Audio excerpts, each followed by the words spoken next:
여러분, 인생은 선택의 연속이다, 이런 말이 있지 않습니까? 그리고 그 선택의 종합 결론판이 바로 오늘 나의 인생이다라고 말할 수 있을 겁니다.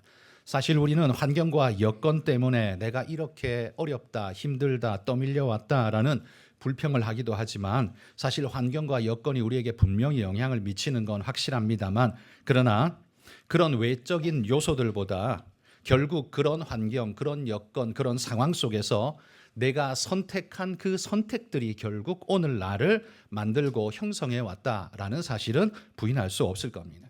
우리는 그러기에 누구를 먼저 탓할 것이 아니라 우리 자신을 먼저 돌아봐야 합니다. 그게 성숙하고 올바른 삶의 자세일 테니까요.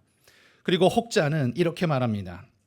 현재는 과거의 우리의 선택의 결과이고 오늘의 선택의 결과는 우리의 미래이다라는 그런 말을 누군가가 했다고 합니다. 이 말이 사실이지 않습니까? 우리의 선택들이 모여서 내 인생을 만들고 내 인생의 내용을 만들고 내 인생의 질을 결정하는 그런 일들을 한다는 겁니다. 그렇다면 여러분, 인생들이 선택하는 보편적인 선택의 특성들은 어떨까요? 우리가 선택하는 걸 가만히 보면 보편적으로 유리한 쪽으로 혹은 유익한 쪽으로 선택을 합니다. 그럴 수밖에 없죠. 그런데 문제는 그런 선택이 옳은 선택인지 그른 선택인지는 그 당시에 알 수 없는 것이 많다라는 거죠. 왜냐하면 우리는 내일을 알지 못하는 존재이기 때문에 그렇습니다. 그렇다면 오늘 우리가 선택하는 최선이라고 말하는 그 선택은 객관적으로 진짜 최선일지 아닐지 우리는 알 수 없습니다. 단지 가능성에 투자하는 나의 선택일 뿐입니다. 내가 볼 때 그게 최선일 것 같다는 나의 선택이라는 말이죠. 그런데 이런 선택이 가끔씩 조금 특별해질 때가 있습니다. 그게 언제냐면 특별한 목적이 있을 때 우리의 선택도 좀 달라지더라라는 거죠. 이때 우리는 보편적인 선택을 하지 않고 좀 특별한 선택을 합니다. 손해 보더라도, 시간이 좀 걸리더라도 보편적인 선택과 다른 선택을 할 때가 있다는 거죠. 어떨 때 그러냐? 예를 들어 보자면, 여러분, 사랑하는 연인과 데이트를 하고 저녁에 그를 집에 데려다 준다라고 생각해 보십시오. 데려다 주는데 버스 세정거장 거리에 있습니다. 그러면 데려다 주는데 남자가 내비게이션 찍어가지고 최단 거리, 가장 빨리 가는 시간, 그거 찾아서 할까요? 아닐 겁니다. 최단거리가 아니라 빙빙 돌아서 갈 겁니다. 가장 짧은 시간이 아니라 가급적 늦은 시간, 늦게 도착하도록 갈 겁니다. 왜냐하면 가는 게 목적이 아니라 가기는 가야 되는데 조금이라도 더 함께 있고 싶은 마음이 더 간절하기 때문에 그런 거죠. 목적이 거기 있기 때문에 단거리를 택하지 않고 장거리를 택합니다. 단시간이 아니라 장시간, 빙빙 돌아가는 걸 택해도 그걸 택한다라는 말이죠. 왜 그렇게 비합리적인 선택을 할까요? 왜냐하면 조금이라도 더 있고 싶은 사랑의 마음 때문에 그런 거죠. 목적이 다르면 선택도 달라지는 겁니다. 그러므로 여러분, 선택이란, 우리의 선택은 획일적이지 않습니다. 내가 이렇게 선택했으니 그도 이렇게 선택한다, 그런 건 없습니다. 그러기에 반드시 그 선택이 논리적일 필요도 없습니다. 목적이 다르면 다른 선택을 하게 되니까요. 자, 그렇다면 오늘 본문에 나오는 이 이스라엘 백성들도요, 정탐을 통해서 그들의 나름대로의 선택을 하고 와서 보고를 하고 있는 겁니다. 도대체 그들은 무슨 선택을 하고 어떤 보고를 하고 있습니까? 먼저 이 말씀을 나누며 첫 번째로 먼저 생각해 보고 싶은 건 이 정탐은 하나님의 명령이었는가라는 질문부터 한번 시작해 봅시다. 이 정탐은 하나님의 명령이었을까요? 우리가 읽지 않았습니다만 본문 민수기 13장 1절과 2절에 보시면 하나님께서 모세에게 정탐하라라고 명하시고 있는 모습을 볼 수 있습니다. 그러니 이거 정탐은 하나님의 명령이다라고 말할 수 있을 것 같아요. 그런데 신명기의 말씀에 보면 이 똑같은 사건을 좀 더 자세하게 기록하고 있는데 이 사건을 보면 좀 다른 기록을 우리에게 남겨주고 있습니다. 자, 신명기 1장 19절에서 24절인데요. 길기 때문에 제가 한 절, 여러분 한 절 이렇게 나눠서 읽겠습니다. 우리 하나님 여호와께서 우리에게 명령하신 대로 우리가 호렙산을 떠나 너희가 보았던 그 크고 두려운 광야를 지나 아모리 족속의 산지길로 가데스 바네아에 이른 때에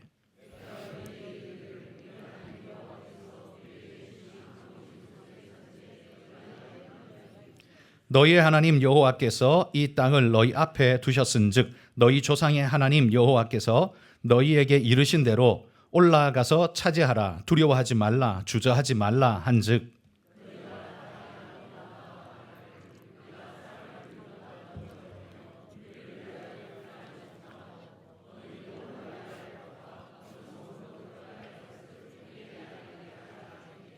내가 그 말을 좋게 여겨 너희 중 각 지파에게 한 사람씩 12를 택하매 그들이 돌이켜 산지에 올라 에스골 골짜기에 이르러 그곳을 정탐하고.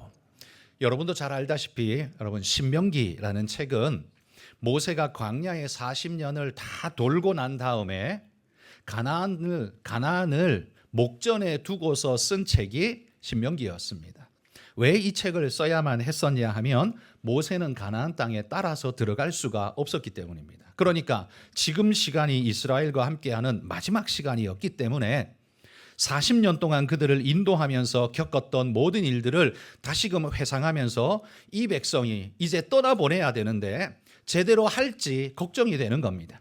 그래서 그들을 마지막 당부로서 40년의 역사를 다시 반추해 보면서 우리가 이랬었지. 그런데 우리가 이렇게 잘못했었어. 우리가 돌아보며 하나님 앞에 이렇게 바로 서야 돼. 라고 다시 40년의 역사를 정리하면서 말씀해 주는 책이 바로 그게 신명기입니다.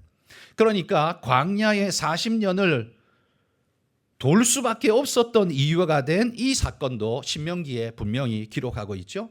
신명기 1장에서 그 사건을 기록해 주는 겁니다. 그런데 그 기록에 보면 하나님께서 우리를 정탐하라 이렇게 명령하신 게 아닌 것 같습니다. 거기 보면요, 모세가 백성들에게 이야기합니다. 너희에게 주신 땅으로 올라가라, 취하리라, 올라가서 취하라 이렇게 말합니다. 그랬더니만 이스라엘 백성들이 이렇게 반응을 합니다.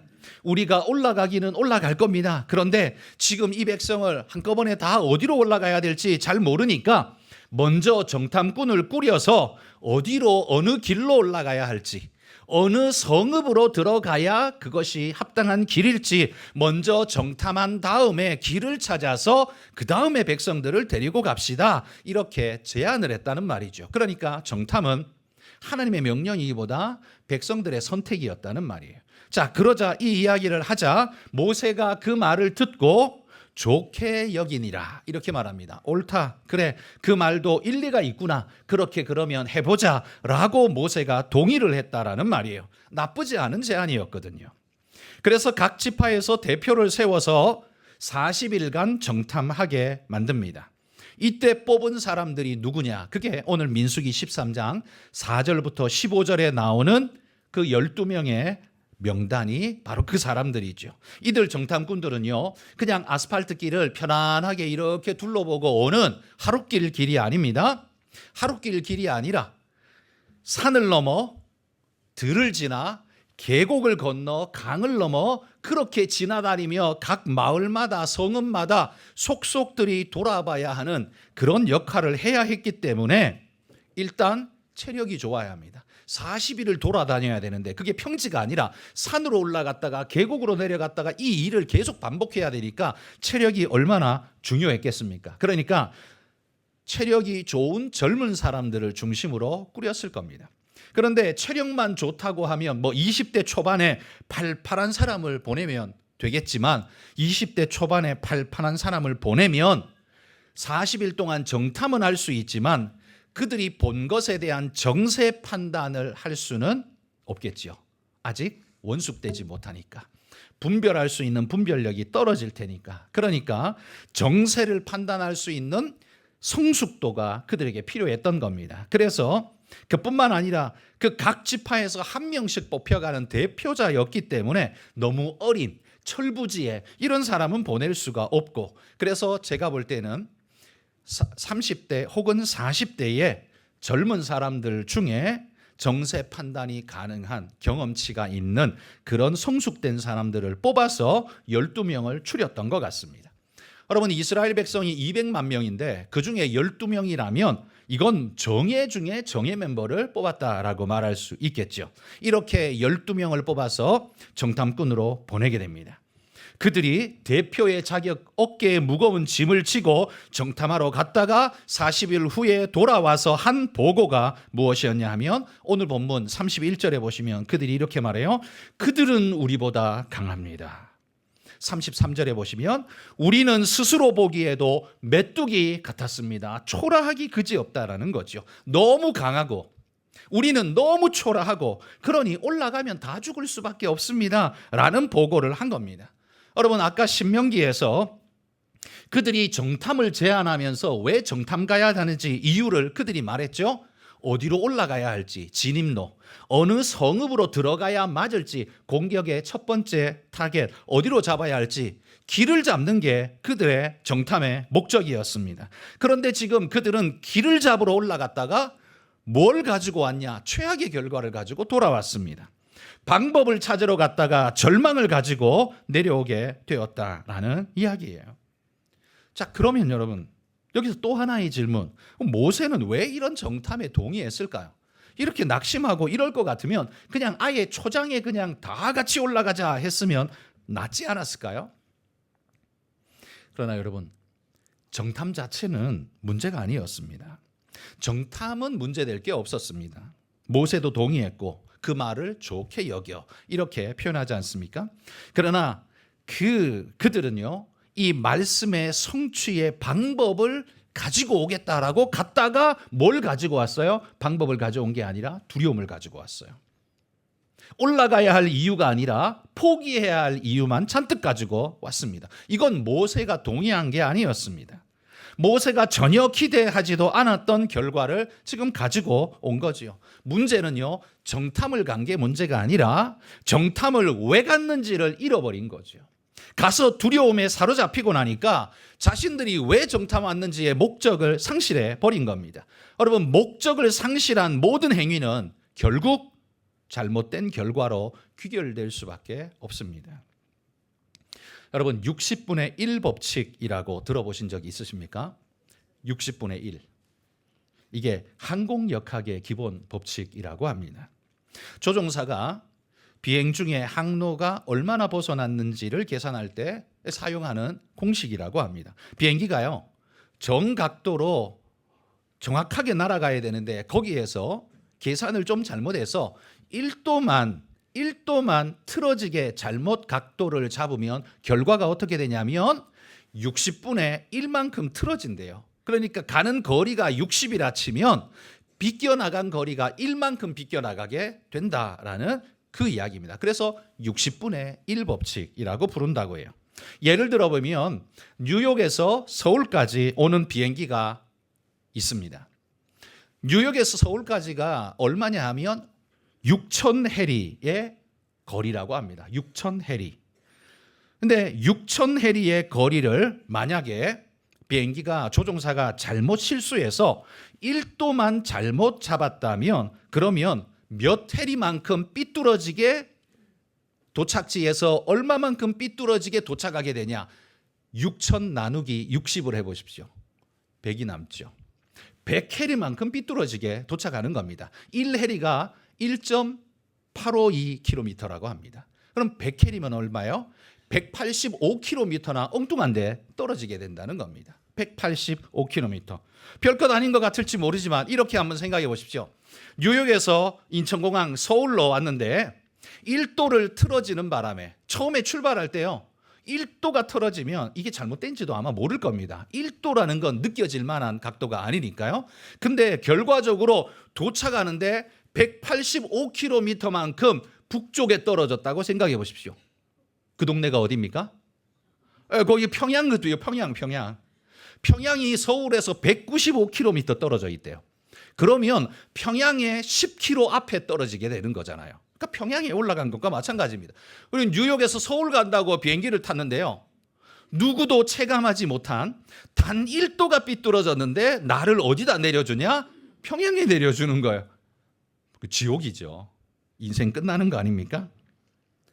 여러분, 하나님이 명령하신 그 목적과 의도에서 우리가 1도만 벗어나면, 근데 그 1도가 벗어날 때 느낌이 어때요? 별로 느낌 없습니다. 뭐 그거나 똑같은 거 아니야? 이런 생각하기 좋은 게 1도 각도입니다. 왜? 체감이 안 되니까요. 그래서 뭐 이래도 될 것 같은데, 하나님의 명령은 이렇지만 그거나 그거 얼마 차이라고 생각하면서 우리가 쉽게 결론 내어버린 그 일이 결국 우리를 어디에다가 떨어뜨려 놓냐면 천국이 아니라 지옥에 갖다 놓을 수 있다는 말이에요. 가나안 땅 정탐을 간 12명 중에 10명이 돌아올 때 그들은 가서 정탐꾼이니까요, 객관적인 사실을 보고 와야 합니다. 이게 그의 책무이죠. 그런데 가서 무엇에 사로잡혀서 무엇을 보고하고 있냐 하면 객관적인 사실이 아니라 그의 두려움을 보고하고 있습니다. 이건 주관적인 평가잖아요. 본 것이 그들의 정보가 되어서 계획의 발판이 되어야 하는데 두려움을 가지고 오니까 계획 자체가 세워지지 않습니다. 아예 포기해야 된다라는 말만 즐비하게 늘어나게 되는 겁니다. 그런데 무서운 건요, 두려움은 전염성이 그 무엇보다 강력합니다. 두려움은 삽시간에 퍼져나갑니다. 그러니 여러분, 당연히 그 도달하는 목표 지점에서 엉뚱한 곳에 떨어지지 않겠습니까? 이스라엘 백성이 12명의 용사를 뽑아서 정탐을 보냈는데 그들이 돌아온 게 보니까 메뚜기가 되어서 돌아온 거예요. 강력한 용사를 뽑아서 보냈는데 돌아오는데 어깨 처진 초라한 구멍에 숨는 메뚜기가 되어서 돌아온 거예요. 신약에도 이런 비슷한 이야기가 있습니다. 갈릴리 바다에 풍랑으로 힘겹게 사투를 벌이며 배에 키를 잡고 조정하고 있었던 그 제자들, 그들을 향해서 예수님이 물 위로 걸어서 그들에게 다가오시는 겁니다. 칠흑 같은 어두움에 물 위를 걸어서, 물 위로 사람이 걸어올 수 없다는 건 너무나 당연한 과학의 이치이기 때문에 그 상황을 바라본 제자들은 하나같이 놀랄 수밖에 없습니다. 그런데 놀랍게도 베드로가 그분이 예수님이라는 사실을 알고 난 다음에 뭐라고 말하냐면, 주님이시라면 나더러 오라고 말씀해 주십시오 라고 이렇게 이야기를 한 겁니다. 제정신이었을까요? 예수님이니까 걷지 자기가 물 위를 걸어본 적 있나요? 한 번도 없습니다. 그런데 오라고 말해 주십시오 라고 이야기를 한 거예요. 아마 베드로도요, 자기가 무슨 말을 했는지 아마 몰랐을 거예요. 그런데 놀랍게도 예수님의 반응입니다. 그래, 와라. 그냥 적극적으로 그래, 와라. 예수님이 맞아들이신 거예요. 근데 베드로가 주님이 부르신다면 그러면 가겠습니다 라는 결단을 거기서 했다는 것도 놀랍죠. 발을 내딛습니다. 배 안에서 배 밖으로 발을 내딛는데요, 바닷물을 밟는데 놀랍게도 이게 밟혀지는 거예요.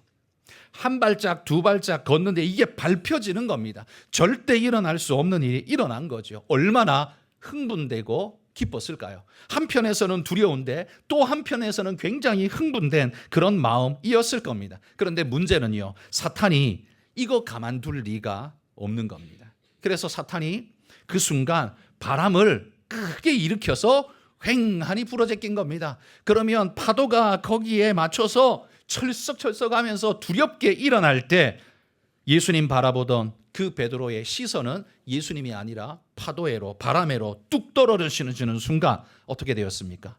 물속에 쑥 빠져 들어가 버렸죠.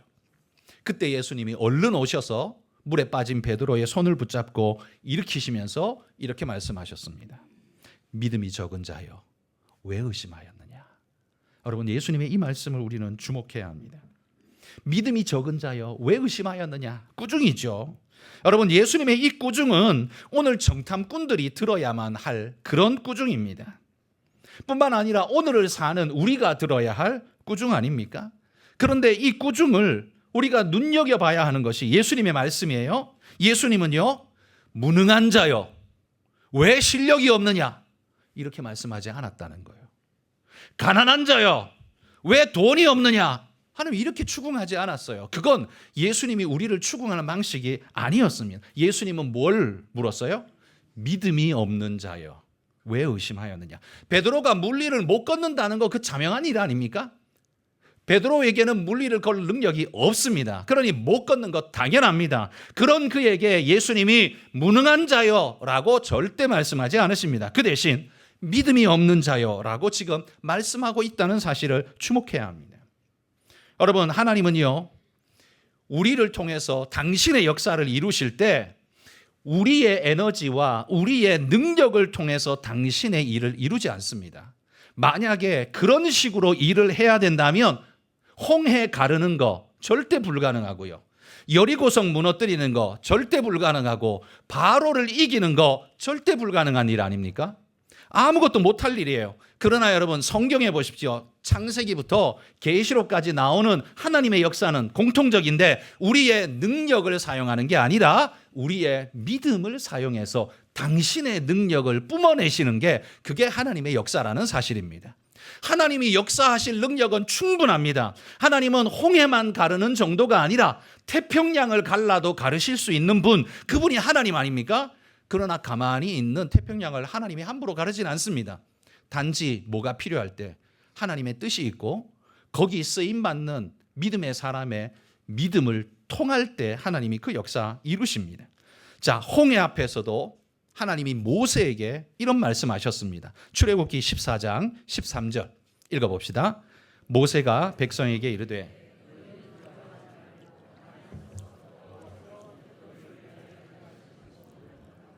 너희가 오늘 본 애굽 사람을 영원히 다시 보지 아니하리라. 하나님은요, 모세의 능력을 통해서 역사를 이루시는 게 아닙니다. 그렇죠? 모세더러 야, 바가지 가지고 홍해물을 지금부터 푸는데 백성들이 건너갈 수 있도록 총알같이 퍼. 물이 내려오기 전에 빨리빨리 퍼. 그래가지고 홍해를 건넜겠습니까? 그건 절대로 못할 일이죠. 하나님은요, 모세더러 홍해를 가르라고 말한 적이 없습니다. 단지 뭐예요? 너희는 가만히 서서 오늘날 너희를 위하여 행하시는 여호와의 구원을 보라고 그렇게 말씀하는 겁니다. 여기 가만히 서서라는 말은 부동자세로 서 있으라는 그냥 단순한 이야기가 아닙니다. 그건 뭐냐면 두려움에 떨지 말고 요동치지 말고 하나님이 널 위해 하신다는 사실을 믿고 당당히 맞서서 하나님께서 오늘 우리를 위해 행하시는 그 구원을 사모하는 마음으로, 기대하는 마음으로 바라보라. 이렇게 하나님이 말씀하셨다는 거예요. 여러분, 오늘도 하나님은 우리를 통해서 이 땅에 역사하고 싶으신데 그건 우리의 능력을 통해서 하나님이 역사하시는 게 절대 아닙니다. 하나님은요, 당신의 능력을 가지고 세상에 역사하시는 데 단 조건이 있어요. 우리의 믿음을 통해서 하시겠다라고 이야기하신단 말이에요. 그러니까 우리는 우리의 믿음을 하나님께 빌려드려야 돼요. 하나님 앞에 내어놓아야 돼요. 그러면 하나님이 그 속에서 하나님의 놀라운 역사를 이루시겠다라고 말씀하시는 겁니다. 그 일이 일어날 때 하나님의 영광이 드러나는 겁니다. 홍해가 갈라질 때 그때 하나님의 영광이 찬란히 빛을 발한 것처럼 여러분이 세상에서 하나님께 믿음을 내어 드릴 때 그 믿음을 통해서 하나님의 역사가 일어나면 하나님이 영광을 받으신다는 말이에요. 여러분, 하나님이 영광을 받으시는 방법은 그런 방편입니다. 여러분이 세상에서 남들보다 돈 더 잘 벌고 남들보다 여러분의 자녀들이 공부를 더 잘하고 그래서 학교 더 좋은데 서울대 가고 그래서 월급을 남들 연봉만큼 여러분이 월급을 받는다 할지라도 하나님은 그것 때문에 영광받지 않습니다. 여러분의 믿음을 통해서 하나님이 하시고자 하는 그 일을 이루실 때 그때 하나님은 영광을 받으시는 겁니다. 두려움에 사로잡혀 도망가는 자가 아니라 왜? 나보다 홍해가 훨씬 더 크니까요. 나보다 안악 자손들이 훨씬 더 크니까요. 두려운 이유는 있지만 두려워하지 않고 가만히 서서 여호와께서 우리를 위하여 행하시는 구원을 기대하면서 바라볼 수 있는 믿음으로 서 있기만 하면 주님 안에 있는 능력이 우리를 통해서 놀랍게 나타나게 될 거라고 약속해 주고 있다는 말입니다. 그러면 여러분, 하나님께서 오늘 이 시대에 필요로 하는 사람은 어떤 사람일까요? 유능한 사람? 돈 많은 사람? 승진한 사람? 아니요. 그런 사람 필요 없습니다. 하나님이 필요하는 사람은 하나님이 쓰시고 할 때 믿음을 내놓을 수 있는 사람입니다. 하나님이 부르실 때 믿음으로 반응할 수 있는 사람입니다. 하나님이 찾는 사람은 그 사람이에요. 그 사람들은 어떤 일을 합니까? 풍랑이는 바다를 밟고 예수님께 가는 일을 하는 사람들이에요. 세상의 풍파를 밟고 서서 주님께 걸어오는 사람, 하나님은 그 사람을 원하신다는 말이에요. 우리의 개인 능력은 그럴 능력이 없습니다. 베드로가 물 위를 걸을 능력이 있었습니까? 없었습니다. 뿐만 아니라 사도행전에 보면 베드로가 성전 미문에 앉아있는 나면서부터 한 번도 걸어본 적이 없는 그 사람이 구걸하고 있는 모습을 가만히 바라보다가 마음에 믿음이 생겼습니다. 하나님이 저 사람 일으키실 것 같다라는 마음의 믿음이 생겼습니다. 그때 베드로가 이렇게 말합니다. 은과 금은 내게 없거니와. 그럼 뭐예요? 아무것도 없는 주제에 그럼 조용히 지나가기는 하지. 지금 구걸하고 있는 사람은 돈 달라고 구걸하는데 은과 금이 없다는 말은 줄 게 아무것도 없다는 소리니까 뭘 그러면 떠들고 있어 그냥 가지 이렇게 말할 거잖아요. 근데 베드로가 이렇게 말해요. 은과 금은 내게 없지만 내게 있는 것 곧 나사렛 예수 그리스도의 이름으로 명하노니 일어나 걸으라 라고 선포합니다. 내가 너한테 줄 수 있는 거 은과 금은 없다. 네가 원하는 거 없다. 그렇지만 네가 생각지도 못한 것 나사렛 예수 그리스도께서 너에게 주실 것이다. 믿음으로 그 이름을 선포할 때 어떤 일이 일어났습니까? 한 번도 태어나서 걸어본 적 없는 그 사람이 일어나 걸었습니다. 이건 기적 중에 기적이잖아요. 이건 누가 흉내도 낼 수 없는 그런 일입니다. 그 일을 베드로가 했어요. 베드로에게 무슨 능력이 있습니까? 없습니다. 근데 뭐가 있었어요? 믿음이 있었어요. 여러분, 우리는 능력이 있어서 내 안에 내재된 능력을 그들에게 투사하는 게 아닙니다. 그리스도인이 능력이 좋아서 그 능력을 사람들에게 세상에 투사하는 게 그 그리스도인 아니에요. 우리 안에 능력이 없습니다. 단지 뭐가 있냐면 믿음이라는 열쇠 키만 하나 들고 있어요. 이걸 가지고 하늘의 창고를 열고 그들에게 하늘의 은혜를 부어주는 일, 그 일만 우리가 할 수 있어요. 오직 믿음으로 말이죠. 그러므로 주님이 찾는 사람은 유능한 사람이 아닙니다. 자기 능력을 보이는 사람이 아닙니다. 그런 사람은 반드시 교만하게 되어 있습니다. 자기 영광을 나타내게 되어 있습니다. 그러나 주님이 찾는 사람은 자기 능력을 나타내는 사람이 아니라 주님의 능력을 나타내는 사람입니다. 그게 바로 하나님이 필요하는 사람이란 말이죠. 하나님을 가장 투명하게 투과시켜 보여줄 수 있는 그런 깨끗한 유리 같은 사람, 하나님이 그 사람을 찾고 있단 말이에요. 여러분, 우리는 세상을 살아갈 때 이 두려운 풍랑이 일고 나는 한 번도 이 바다를 이겨본 적이 없습니다. 밟고 걸어본 적이 없습니다. 얼마나 두려운 일입니까? 세상이 얼마나 큽니까? 그 검푸른 바다가 얼마나 무섭습니까? 도전장을 내밀 수가 없습니다. 그런데 주님이 부르십니다. 오라. 그때 베드로는 믿음의 열쇠 하나 딱 들고 그 바다를 밟고 주님께 걸어갔습니다. 주님이 오늘 우리에게 묻습니다. 여러분들은 그 세상을 밟고 내게 걸어올 수 있느냐? 주님이 요청하신 게 그겁니다. 오라. 주님 그거 원하신다는 거예요. 그런데 우리는 어떡합니까? 늘 돈이 없습니다. 병이 찾아왔습니다. 나는 남들보다 가난하고 남들보다 능력이 없습니다.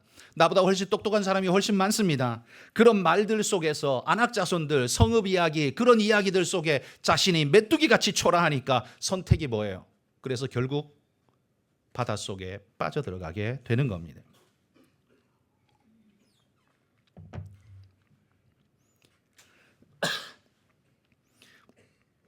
여러분, 그리스도인이 자신이 왜 존재하는지 그 이유를 잊어버리면 전혀 엉뚱한 삶을 살 수밖에 없습니다. 아까 말씀드렸죠? 정탐꾼이 자신이 왜 정탐꾼이 되고 자기가 해야 될 일이 뭔지 목적을 잃어버리고 나니까 그들의 인생의 정탐의 결과물은 전혀 엉뚱한 걸 들고 오더라는 겁니다. 그리스도인이 자신이 왜 존재하는지 그 이유를 잃어버리고 나면 전혀 엉뚱한 곳에서 엉뚱한 모습으로 살고 있는 우리의 모습을 보이게 될 겁니다. 부활하신 주님을 상실한 제자들은 갈릴리로 가서 물고기 잡았습니다. 그러나 여러분, 예수님께서 제자들을 부르실 때 너희로 무얼 낚는 사람이 되게 하겠다고 했어요? 물고기 잡는 사람? 아니요, 사람을 낚는 자가 되게 하겠다고 말씀했어요. 그런데 그 예수님을 잃어버리고 나니까 결국 제자들이 어디로 돌아갔어요? 결국 물고기 낚는 사람으로 다시 돌아갔어요. 자기들이 왜 부름받았는지를 잃어버리고 나니까 결국 그 극복하지 못하고 물고기 잡는 존재로 그냥 떨어질 수밖에 없었다는 말입니다. 하나님께서 우리를 보내신 그 인생의 목표를 잃고 나면요, 아무리 그리스도인이라도 어떻게 사냐 하면 그냥 벌어먹고 사는 인생으로 그냥 그걸로 그냥 사는 거예요. 왜? 사람은 물에 빠지면 죽으니까. 그 물 위로 발을 내디딜 수 없는 것이 과학이니까. 도전도 안 해보고 거기 그냥 물에 빠져 죽는 그런 인생이 될 수밖에 없다는 겁니다. 우리 인생에 하나님이 내게 주신 목표에 1%, 1도만 달라져도 서울이 아니라 평양에 떨어질 수 있습니다. 여러분, 저와 여러분 모두가 하나님이 보내시는 바로 가데스 바네아 이 자리에 우리가 서 있습니다. 그리고 하나님이 이 땅에 우리를 정탐꾼으로 보내셨습니다. 우리가 이 세상을 둘러보고 난 다음에 하나님 앞에 돌아가서 뭐라고 보고를 해야 할까요? 그때 하나님 앞에 하나님 사는 게 바빠서 하나님 명령 못 지켰습니다. 그렇게 말씀하시겠습니까? 자식들 키우고 건사하느라 거기 뒤치다거리 하느라 일생을 거기 쏟다가 하나님 뭐 할 수 있는 게 아무것도 없었는데요. 너무 바빴는데요. 너무 힘들었는데요. 여러분, 그 말이 오늘 정탐꾼들이 하고 있는 그 땅 거주민은 강하고 성읍은 견고하고 심이 클 뿐만 아니라 거기 안악자손들이 있었습니다. 우리가 보기에도 우리는 그냥 메뚜기였습니다 라고 말하는 것하고 이게 거의 똑같아 보이지 않나요? 여러분, 우리가 바쁜 것도 사실이고 할 일이 많은 것도 사실입니다. 그러나 여러분, 우리가 그 할 일 많은 일들을 어느 방향으로 어떻게 일을 해야 옳은지에 대한 그 목표, 방향을 잃어버리면 우리는 서울이 아닌 평양에 떨어지게 된다는 말입니다. 성경은요, 한 번도 우리에게 너 직장 가지 말고 교회에서 기도만 해 라고 말한 적 단 한 번도 없습니다. 하나님이 원하시는 건 일하지 말고 그냥 교회만 다녀 라고 말하신 적 한 번도 없습니다. 하나님은 우리에게 새벽같이 나가서 성실하게 일하라고 항상 그렇게 말씀하십니다. 일하지 말라가 아니라 일하라. 그러나 어떻게, 어떤 방향으로 일할 것인지를 성경이 우리에게 계속적으로 말씀하신다는 겁니다. 우리보다 앞서서 인생을 살아갔던 한 인물, 가장 멋진 믿음의 샘플이 되는 한 분의 고백을 우리 한번 같이 읽어보겠는데요. 갈라디아서 6장 14절입니다. 읽어봅시다. 그러나 내게는 우리 주 그리스도로 말미암아 세상이 나를 대하여 십자가에 못 박히고 내가 또한 세상에 대하여 그러할지. 여러분, 이 말을 한 분이 누구예요? 사도 바울입니다. 사도 바울은요, 예수 믿고 난 다음에 성령에 의해서 선교사로 부름받고 10년 동안 유럽을 걸쳐 3번을 돌면서 3차의 전도 여행을 하면서 그 사역을 이루었는데요. 그가 걸어간 모든 길 코스를 다 경로를 조사하면 사람이 걸어서 일평생을 걸어야 될 길, 10년 동안 쉬지 않고 걸어야 할 길이 그 거리였다라고 이야기합니다. 그런데 여러분, 사도 바울이 걷기만 했습니까? 아니요. 안식일에는 날마다 선포하고 말씀 전했고요. 두란노 서원에서는 몇 년 동안 복음의 말씀 전하며 가르치고 제자들을 키워냈습니다. 뿐만 아니라 곳곳에 교회를 세우면서 그들을 가르치고 키워내는 일 수도 없이 했습니다. 그뿐만입니까?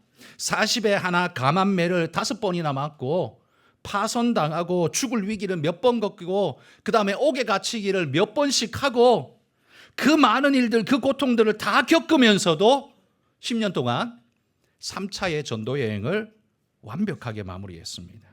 거리가 짧아서가 아닙니다. 그 거리는요, 진짜 우리가 걸어서 다니려면 하루도 쉬지 않고 10년 동안 걸어야 될 거리라고 합니다. 바울이 매 맞고 옥에 갇히고 교회 세우고 교육하고 그 많은 일을 하면서도 10년 동안 그 긴 거리를 다 걸었다는 말은 뭐예요? 평상시에 엄청나게 열심히 살았다는 소리입니다. 게으르지 않게 최선을 다해서 열심히 살았다는 소리예요. 아마 여기 있는 우리 모두 중에 여러분도 열심히 사시겠지만 아마 바울 앞에는 아마 명함도 못 내미실 겁니다. 그분이 10년 동안 복음 전도사에게 살았던 그 삶의 흔적들 앞에는 우리는 아무리 열심히 노력해도 아마 명함도 내밀지 못할 거예요. 그런데 이렇게 산 사람인 바울이 이런 멋진 인생의 고백을 우리에게 남깁니다. 갈라디아서 6장 17절입니다. 읽어봅시다. 이후로는 누구든지 나를 괴롭게 하지 말라. 내가 내 몸에 예수의 흔적을 지니고 있노라. 성도 여러분, 여기 이 예수의 흔적이야말로 사도 바울이 하나님 앞에 가지고 갈 인생의 최고의 보고서 아닐까요?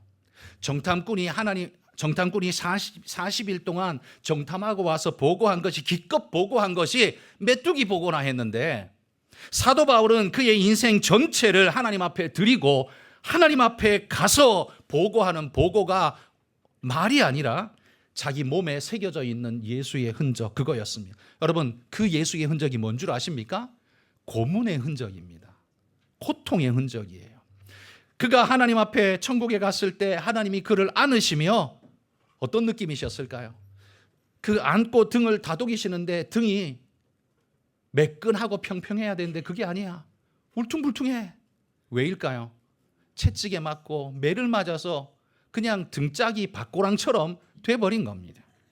찢어지고 했는데도 꿰매지도 않고 내버려둬서 그냥 살이 그대로 그냥 엉겨 붙어가지고 엉망진창의 상태가 돼버린 겁니다. 여러분, 그게 예수의 흔적이었습니다.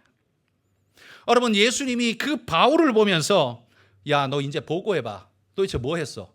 하시겠습니까? 그 몸에 새겨진 그 안으면서 예수님이 그러시겠죠. 그 박고랑 같은 그 등짝을 쓰다듬으시면서 네가 그 고통당할 때, 네가 그 모진 고난, 고문을 당할 때 내가 너 보고 있었고, 네가 나를 부인하지 않고 믿음을 끝까지 지키며 그 사역을 포기하지 않고 달려갈 때 나는 너를 보며 눈물을 흘렸다 라고 예수님이 그렇게 말씀하시지는 않을까요? 여러분, 사도 바울에게 무슨 보고가 따로 필요했겠습니까? 그의 몸에 새겨놓은 예수의 흔적, 그게 그의 인생의 최고의 보고 아닐까요? 여러분, 우리는 하나님 앞에 무슨 보고, 어떤 보고를 하나님 앞에 드릴 게 있습니까? 그냥 성실하게 내 인생 최선을 다해 살았습니다. 그거는 예수 안 믿어도 하는 거예요. 그건 예수 안 믿어도 다 하는 거예요. 하나님이 그 정도 하라고 우리를 이 땅에 정탐꾼으로 보냈을까요? 하나님이 우리를 보내실 때 뭔가 목적이 있을 것 아닙니까? 그 목적에서 1도만 틀어져도 우리는 천국에서 지옥으로 떨어질 텐데, 근데 나는 도대체 몇 도나 비틀어져서 인생을 살다가 하나님 앞에 가게 될까요? 여러분, 주님 앞에 가기 전에 우리 인생의 이 각도를 바로잡아야 하지 않을까요? 그리고 내가 주님 앞에 가지고 가서 보고할 거리, 메뚜기가 아니라 하나님, 나는 이렇게 살았습니다 라고 말할 수 있는 그 거리, 예수의 흔적이 우리 안에 있어야 하지 않을까요? 골리앗 앞에 선 다윗처럼 절대 이길 수 없는 골리앗이었지만, 다윗은요, 골리앗을 본 게 아니라 골리앗 너머에 자기 하나님을 본 겁니다. 내가 감당할 수 없는 골리앗인데 그보다 훨씬 크신 하나님이 그 골리앗을 처리해 주실 것을 알았기에 다윗은 거기서 감히 큰 소리를 칠 수 있었습니다. 성도 여러분, 세상은 우리가 보기에 골리앗입니다. 정확한 겁니다. 과학적인 거예요. 절대 우리 못 이깁니다. 그런데 하나님은 우리에게 절대로 네가 이기라고 말한 적 없습니다. 네 능력으로 이기라고 말씀한 적 단 한 번도 없습니다. 내가 싸울 테니 너는 믿기만 해라. 여러분, 이게 하나님의 항상의 방식이었다는 거 기억합시다. 그리고 그분을 믿어 드립시다. 그리고 그분이 나를 통해 역사하실 수 있도록 나를 좀 내어 드립시다. 그리고 내게 나타나는 하나님의 예수의 흔적과 역사들이 무엇인지 기대하면서 바라보는 그런 우리 성도님들이 되셨으면 좋겠습니다. 우리 주님 오실 때 여러분, 내어놓을 게 있는 그런 믿음의 일꾼들이 다 되시기를 주의 이름으로 축복합니다.